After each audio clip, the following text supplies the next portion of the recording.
Welcome back to Joe Stunner Boxing. At the recent WBC convention, it was announced that the failed drug test by Subriel Matias was not going to result in the postponement of his fight with Dalton Smith. Now, this should, of course, outrage anyone with a sense of decency, but we don't live in very decent times. I'm sure some people will either fudge the issue, which the WBC themselves have done, or will perhaps just opt on the, I don't care sort of side of things. But some of us do care. I do care about this shit, because there's always a sort of moral conundrum if you really love boxing, if you've been brought up with it and you followed it for decades, as I have. People, they risk their lives, they risk getting, at the very least, hurt, and they risk long-term damage, particularly with regards to punch drunkardness or pugilistic dementia or CTE or whatever label you want to slap on it. It's the same thing. So, yeah, I get pissed off about this, and I'm really sick to death of this whole feeble attitude that the people who are supposed to police the sport have towards PEDs. Now, there was an article in today's Boxing News, today being December the 11th, 2025, a Thursday. Boxing News, as you know, is coming to the end of its 100 and whatever it is run, 116-year run as a weekly publication. It's now going to be monthly, very sadly. Just don't sell enough copies. But Oliver Fennell is a very good journalist. He wrote an article today about this subject, and he compared the failure of a PED test to being breathalyzed and failing an alcohol test. Now, when you blow into that, whatever contraption they use these days, when I used to work for the Drug and Alcohol Agency, working with addicts, it was some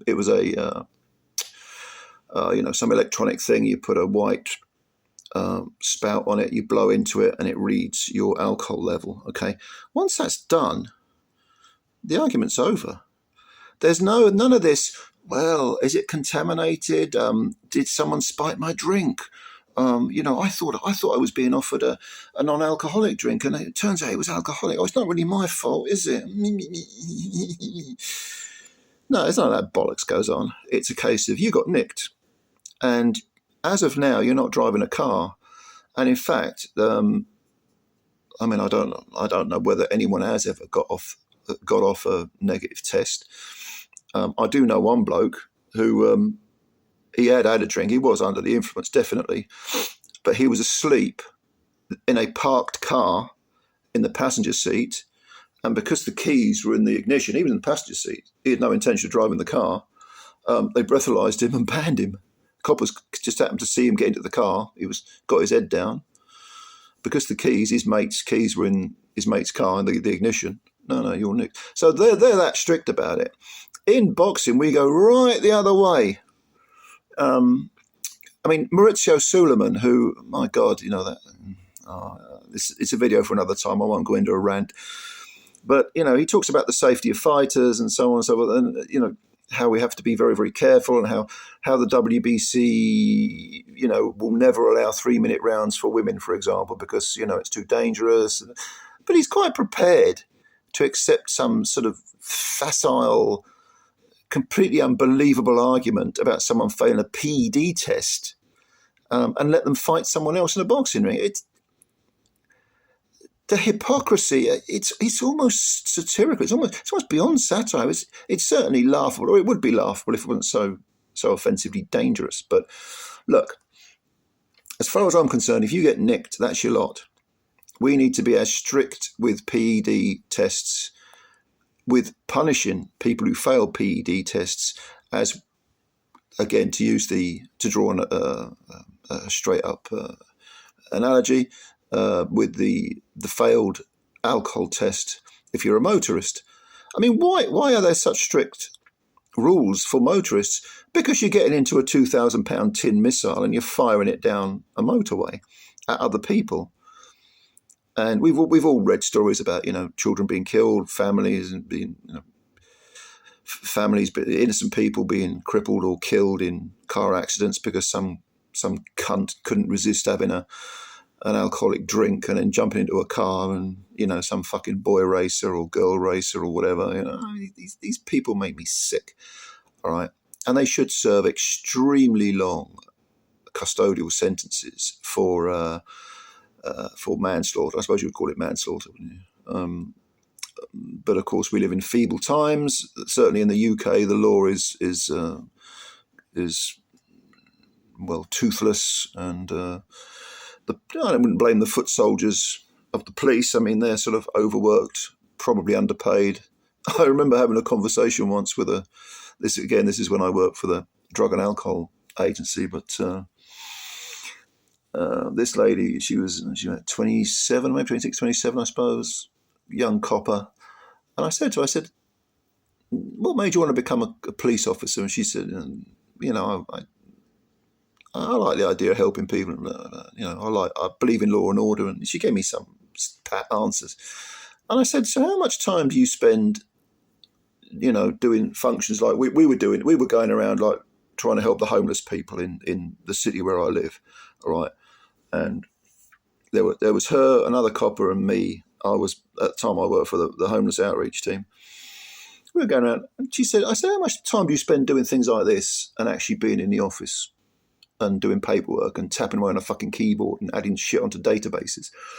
And she said, I spend probably about 75% of the time in the office.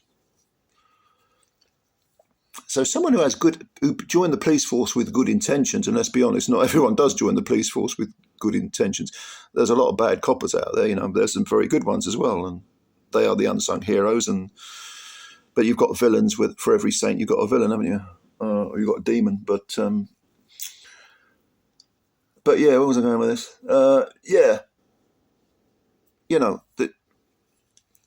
The strictness of, I should say the toothlessness of the law in no way makes the strictness of what should be laws and should be punishments implementable, if that's the word. There's probably a better word for that. You can't. You're going to struggle like hell to actually police properly, police fairly, police justly.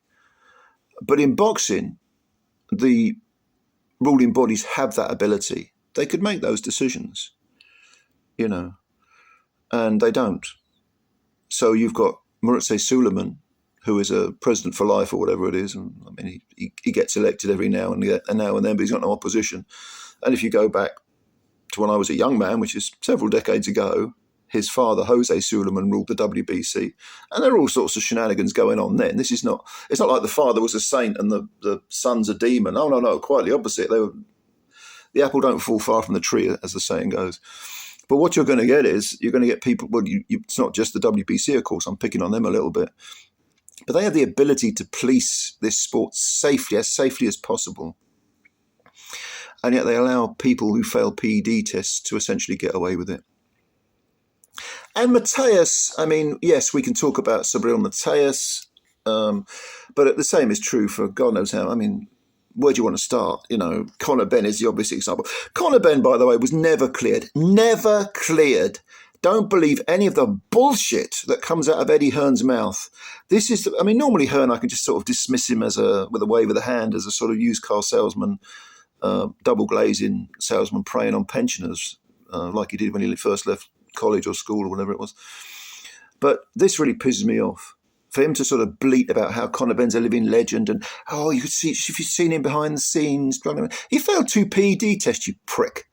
Right? You're a promoter. Damn well, Eddie Hearn is too intelligent to recognise that to not recognise that what is coming out of his mouth is bollocks. It's agenda-driven crap.